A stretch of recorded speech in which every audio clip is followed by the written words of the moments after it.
Episode 41 Gema Pukulan Pertama. Pukulan itu, tinju kecil bocah kurus yang tak pernah dipandang sebelah mata, telah membuat Slava mundur setengah langkah, dan di ring bawah tanah, satu langkah mundur cukup untuk membuat seluruh kerumunan bersorak.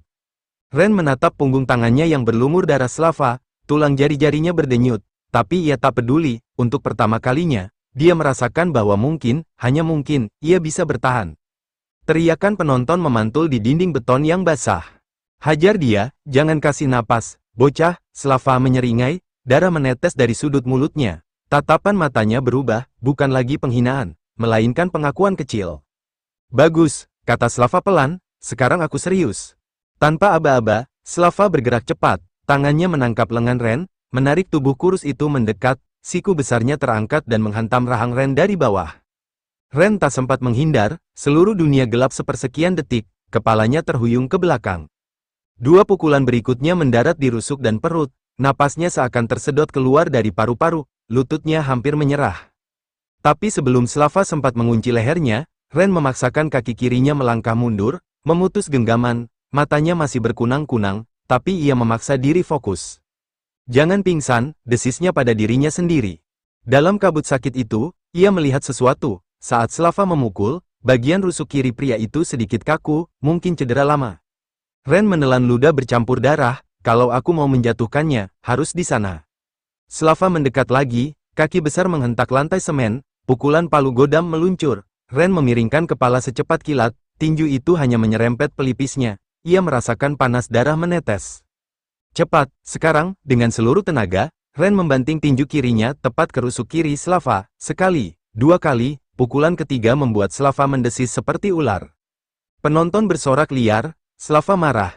Dia mendorong Ren dengan kedua tangan sampai tubuh Ren menghantam pagar besi. Sebelum Ren sempat berdiri, Slava menghujamkan lutut ke dada. Dunia kembali berputar. Napas Ren seakan terhenti di kerongkongan. Tapi dalam pusaran rasa sakit itu, satu pemikiran gila terus terulang. "Kalau aku mau keluar hidup-hidup, aku tak boleh berhenti." Tangannya meraba lantai dingin, tubuhnya menolak bangkit, tapi pikirannya memaksa.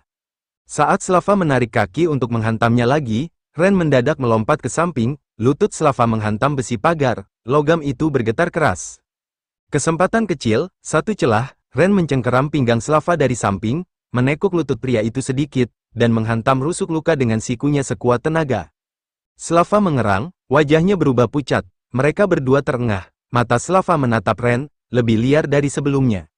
"Kau," Slava mengusap darah dari bibirnya, "kau memang mau mati di sini, ya?" Ren tak menjawab. Ia hanya berdiri dengan bahu naik turun, matanya tak berkedip. "Aku di sini," suaranya serak, "karena aku tak mau jadi sampah lagi." Sorak penonton membesar, sebagian menjerit namanya meski belum ada yang tahu siapa dia. Slava meraung marah, dia melompat maju, tinjunya mengayun keras. Ren menghindar setengah detik lebih lambat, pukulan itu mengenai bahunya dan mendorongnya terjungkal, tapi di tengah jatuh, tangannya terulur, mencengkeram kaki Slava. Dengan hentakan nekat, Ren menarik kaki itu, membuat Slava kehilangan keseimbangan. Tubuh besar itu jatuh menghantam lantai semen, debu beterbangan. Penonton meledak, Ren merangkak ke atas dada Slava, tinju kanannya terangkat tinggi. Ini satu-satunya kesempatan, dan dia mengayunkan pukulan itu ke wajah lawan. 1, 2, 3 kali, Slava mengangkat lengan untuk menangkis, tapi gerakannya melambat. Sebuah suara dalam kepala Ren berbisik, suara yang sama sekali tidak pernah dia sangka akan ia miliki. "Terus, hajar dia sampai dia tak bangun lagi." Wasit berdiri dengan tangan terangkat, siap menghentikan pertarungan kapan saja. Ren berhenti sejenak, napasnya memburu, Slava terbaring dengan wajah berdarah, bahunya terangkat turun. Semua orang diam, Ren menatap tinjunya sendiri, penuh darah, entah milik siapa. Untuk pertama kalinya dalam 17 tahun, dia merasa bahwa hidupnya tidak hanya berputar di antara ketakutan dan rasa lapar. Kalau dia bertahan malam ini, dia tidak hanya akan menjadi saksi, dia akan menjadi sesuatu yang lain, sesuatu yang lebih berbahaya, seseorang yang tak bisa lagi diinjak. Episode 42 Akhir duel pertama, semen yang dingin menempel di lutut Ren, nafasnya berat dan pendek, seperti paru-parunya dipenuhi batu. Di bawahnya, Slava terbaring setengah sadar, darah menetes dari hidung dan bibir pria itu, mengalir di celah retak lantai arena.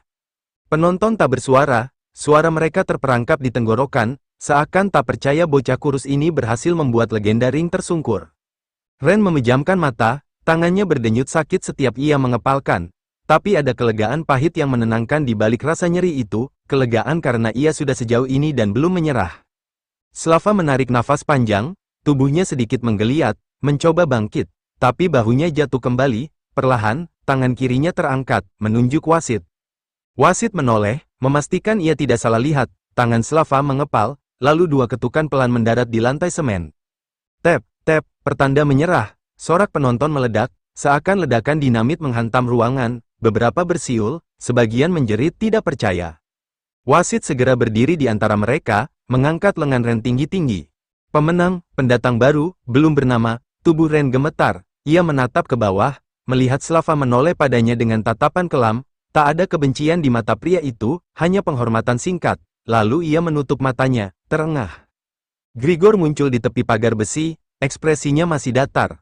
Tapi dari cara dia menatap, Ren tahu lelaki itu tak sepenuhnya acuh. Ren menuruni ring perlahan, lututnya hampir menyerah saat kaki menyentuh lantai beton. Dua pria bertubuh besar menghampiri Slava, mengangkat tubuhnya ke atas tandu darurat. Ren menunduk singkat, memberi penghormatan, Slava tak membuka mata.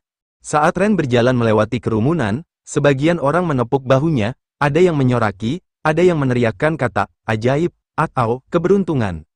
Ren tak peduli, baginya, ini bukan soal mereka, ini tentang satu hal, ia membuktikan pada dirinya sendiri bahwa ia bisa berdiri melawan. Grigor menuntunnya masuk ke lorong sempit di samping ring. Bau darah, keringat, dan debu makin pekat di udara. Kau melakukan hal bodoh, kata Grigor dengan nada datar. Ren menoleh pelan. Aku menang. Grigor mengangguk sekali. Ya, bodoh, tapi efektif. Ren menunduk. Pipinya nyeri, bibirnya pecah. Tapi ia tak bisa menahan senyum kecil di sudut mulut. Grigor menghela napas. Kau bahkan belum punya nama panggung. Apa kau ingin tetap jadi pendatang baru? Ren terdiam, matanya menatap dinding kotor, mengingat semua ejekan yang pernah dia telan, pecundang, yatim miskin, sampah. Perlahan ia mengangkat kepalanya. Kau bilang kalau aku bertahan. Aku boleh pilih namaku sendiri, kan? Ya, jawab Grigor. Ren mengepalkan tinju yang masih berdarah. Kalau begitu, tulis namaku di daftar. Mulai sekarang, aku Ren. Grigor menatapnya lama, seakan mencari tanda lemah di wajah bocah itu, tapi tak menemukannya. Baik, Ren, setelah membersihkan luka seadanya, mereka meninggalkan gudang. Di luar, hujan sudah reda, udara dingin pelabuhan menusuk kulit. Ren berdiri di samping mobil hitam itu, memandang lautan yang hitam tak berujung. Untuk pertama kalinya dalam hidupnya, dia merasa ada sesuatu di depannya, bukan sekadar masa lalu yang membusuk, tapi jalan yang bisa ia pilih sendiri, meski harus merangkak berdarah-darah. Dalam gelap, dia menutup matanya. Ini baru permulaan. Episode 43 tawaran kedua. 2 jam setelah pertarungan, Ren duduk di bangku kayu reyot di dalam kantor Grigor, tangannya dibalut kain kasa murahan, luka-luka di pipi sudah mulai membeku. Tubuhnya masih bergetar, bukan karena takut, tapi karena kehabisan tenaga. Di mejanya, Grigor membuka satu botol kecil vodka dan 2 gelas, ia menuang sedikit, lalu menatap Ren dengan mata yang tak banyak berkedip. Kau mau? Ren menggeleng, aku butuh kepala yang jernih. Grigor meneguk minuman itu sekali telan, kemudian mendesah pelan. Baik, kita langsung saja. Grigor melemparkan satu map lusuh ke meja, foto-foto hitam putih berserakan, gambar pria-pria kekar, luka sayatan, bekas luka bakar, wajah bengis. Ren memandang satu persatu. Ini apa, daftar kandidat lawanmu berikutnya, kata Grigor, nada suaranya dingin. Setelah malam ini, semua orang tahu ada anak kurus yang bisa menjatuhkan Slava. Orang-orang menaruh taruhan gila untuk duelmu berikutnya. Ren menatap foto seorang pria botak dengan bekas luka membelah alis, matanya tajam seperti paku karat. Siapa dia? Namanya Yuri, mantan tukang pukul kartel, sekarang jadi petarung bayaran. Tangan kosong, tanpa aturan, tanpa belas kasihan, dia pernah membuat satu lawannya cacat permanen. Ren menahan napas, itu yang akan kau pasangkan denganku. Grigor bersandar di kursi, menatap Ren lama. Kalau kau mau mundur, ini saatnya. Ren menggigit bibirnya, rasa sakit dari luka di wajah membuat pikirannya tetap terjaga. Apa aku dapat bayaran lebih besar? Tanyanya akhirnya. Grigor mengangkat alis, sedikit terkejut mendengar nada suaranya yang tenang. 3 kali lipat dari duel pertama, dan kalau kau menang, kau resmi dianggap salah satu petarung tetap. Tak ada lagi orang yang menganggapmu sekadar anak pengamat. Kau akan dihormati, atau ditakuti. Ren menunduk menatap tangannya yang gemetar, 3 kali lipat. Jumlah itu cukup untuk menyewa kamar kecil sebulan dan makan layak. Berapa lama waktu persiapan? 7 hari, jawab Grigor. Yuri tidak sabar ingin menghancurkan reputasimu sebelum ia mulai turun lagi di ring profesional. Ren menarik napas dalam-dalam. Baik, katanya akhirnya, aku terima. Keheningan menutup ruangan, Grigor meneguk vodka lagi, lalu menatap Ren lebih lembut dari sebelumnya. Kau tahu, anak seumurmu seharusnya masih sekolah, mengejar mimpi normal. Ren tertawa kecil, pahit, aku tak punya kemewahan itu. Grigor hanya mengangguk, tak ada yang ia bisa sangkal. Kau mau aku siapkan pelatih sementara, orang yang bisa mengajari cara bertahan lebih lama? Ren mendongak, ya, aku tak mau cuma beruntung lagi. Malam itu, Ren berjalan keluar gedung, hujan sudah turun lagi, tipis dan dingin, ia menarik jaket usang ke atas kepala, menapaki gang sempit menuju penginapan kumuh. Di dadanya, ketakutan mengerumuni seperti lebah. Tapi untuk pertama kalinya, ada juga sesuatu lain, rasa lapar yang lebih besar dari rasa takut. Lapar akan pembuktian, 7 hari, satu pertarungan lagi, dan mungkin, langkah pertama untuk keluar dari lumpur yang menelannya sejak kecil. Episode 44 Latihan di Gudang Tua. Pagi pertama latihan, Ren berdiri di dalam gudang kosong di pinggir pelabuhan, lantai beton dipenuhi noda oli, jendela pecah di beberapa sisi, bau garam laut bercampur debu menusuk hidung. Di hadapannya, seorang pria bertubuh kekar berdiri diam bersandar pada tiang, kepala botaknya bersinar terkena cahaya redup, lengan penuh tato, wajahnya keras, dengan rahang seolah diukir dari batu. Pria itu mengamati Ren lama sebelum membuka mulut, suaranya berat dan parau. Kau anak yang mengalahkan Slava? Ren mengangguk pelan, ya.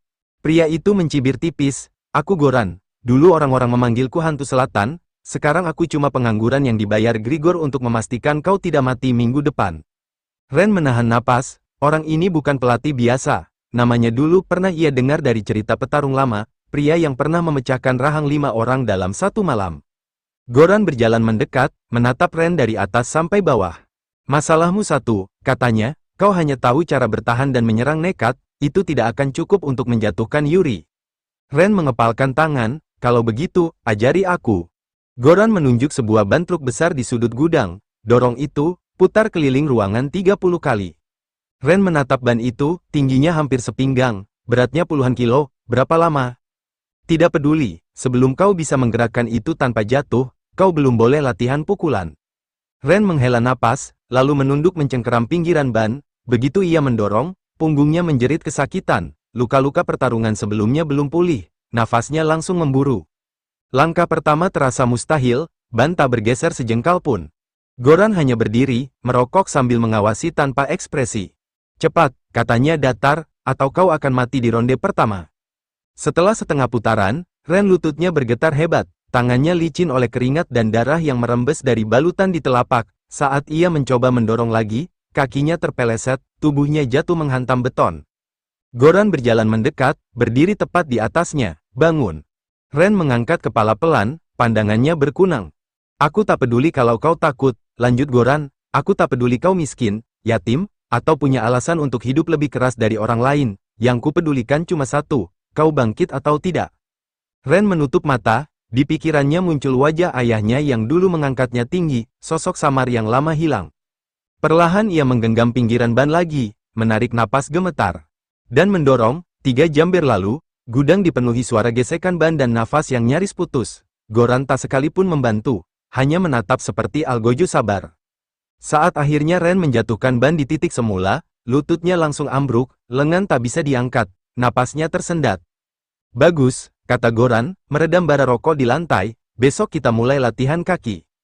Ren mencoba menjawab, tapi suaranya hilang. Malam itu, Ren kembali ke penginapan, setiap anak tangga terasa seperti rintangan gunung. Di dalam kamar sempit, ia rebah di kasur tipis dengan napas terengah.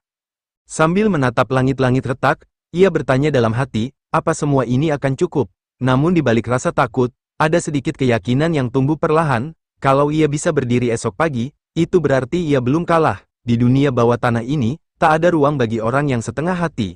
Dan Ren bertekad tak akan jadi sampah yang diinjak lagi. Episode 45 mencari titik lemah. Esok paginya, hujan turun lebih deras. Jalanan pelabuhan becek, air menggenang di antara celah aspal yang retak. Ren berjalan terpincang menuju gudang latihan, bajunya masih sama, kaos abu-abu lusuh, celana olahraga robek di lutut. Saat ia membuka pintu, bau asap rokok dan oli menyambut. Goran sudah menunggu, kedua lengannya bersilang di dada, menatap Ren seolah ia cuma serangga kecil yang keras kepala. Kau masih bisa berdiri, bagus, Ren hanya mengangguk, tenggorokannya kering, tapi ia tak mau terdengar lemah. Tanpa banyak bicara, Goran melempar seutas tali tambang tebal. Ikat di pinggangmu, perintahnya. Ren meraih tambang, merasakan berat yang langsung menambah nyeri di punggung. Kau akan lari keliling gudang 30 kali, tarik ban kecil itu di belakangmu. Ren menoleh, mendapati ban truk yang kemarin, kini diganti ban lebih kecil, tetap berat, tapi bisa diseret. Setelah itu, kau naik turun kotak kayu itu 100 kali, lanjut Goran, latih kakimu sampai kau tak bisa merasa apa-apa. Ren menarik napas panjang, tanpa protes, ia mulai berlari. Detik menjadi menit, menit berubah jadi jam. Otot betis Ren berkedut tak terkendali, seakan ada bara api di dalamnya. Saat langkahnya melemah, tali tambang menjerat pinggangnya semakin keras, nafasnya menjadi gemetar. Di sudut, Goran duduk di atas peti kayu, mengamati sambil mencatat sesuatu di kertas kusam. Setelah putaran terakhir, Ren nyaris tak bisa mengangkat kaki. Saat ia mulai menaiki kotak kayu, pandangannya gelap. Kali ini ia jatuh terduduk. Goran berjalan pelan menghampiri. Ia meraih kerah Ren dan menarik wajahnya mendekat. Dengar, anak, suaranya berat, kau bukan petarung tercepat atau terkuat. Satu-satunya cara kau bisa menang atas Yuri, adalah membuat dia kehabisan tenaga lebih dulu. Ren berusaha mengatur napas, bagaimana caranya? Goran melepas cengkeramannya, berdiri, aku sudah mengamati rekaman lama pertarungan Yuri, ujarnya. Dia selalu maju dengan agresi penuh. Dia memukul lebih cepat daripada petarung lain seberat itu. Tapi ada harga yang dia bayar. Ren menoleh, apa itu? Setelah 3 ronde, jika kau tidak tumbang, pernapasannya mulai kacau, otot besar butuh lebih banyak oksigen. Kalau kau bertahan sampai saat itu, dia akan lebih lambat, itulah titik lemahnya. Ren menggigit bibir, kakinya masih berdenyut sakit, tapi matanya mulai menyalakan harapan. Kalau aku tahan pukulannya sampai ronde ketiga. Goran mengangguk sekali, kau punya peluang. Ren menunduk, berusaha berdiri meski lututnya gemetar. Goran, apa? Kenapa kau mau bantu aku? Kau bahkan tak mengenalku. Goran terdiam lama, tatapannya kosong menatap hujan di luar jendela pecah. Dulu aku juga petarung yang tak punya apa-apa. Satu-satunya yang kupunya cuma amarah. Aku menang banyak pertarungan, tapi akhirnya tetap kalah dalam hidup. Ia menoleh, tatapan itu tak lagi dingin, tapi letih. Mungkin, ini caraku menebus semua yang pernah kulakukan. Ren tak menjawab, tapi di dalam dadanya, ia merasakan sesuatu yang selama ini asing, rasa dihargai. Saat malam tiba, Ren duduk di lantai gudang. Di hadapannya, Goran menyalakan layar proyektor kecil, memutar rekaman pertarungan lama Yuri. Mereka menyaksikan pukulan demi pukulan brutal itu dalam diam. Goran menunjuk layar, lihat cara dia memindahkan berat badan, dia selalu melangkah ke kiri sebelum melepaskan hook kanan. Ren menatap detail itu, mencoba menanamkannya dalam ingatan. Kalau kau bisa menghindar di momen itu, kau bisa membuat dia terpeleset sedikit, lanjut Goran. Satu celah kecil bisa jadi pembeda antara kau hidup atau tidak. Ren mengepalkan tangannya yang lebam. Aku akan menghafal semuanya. Di dalam gudang bau debu itu, seorang remaja yang dulu hanya peliput pertarungan mulai berubah. Sedikit demi sedikit, dia menempa dirinya jadi sesuatu yang baru. Sesuatu yang tak akan mudah dikalahkan.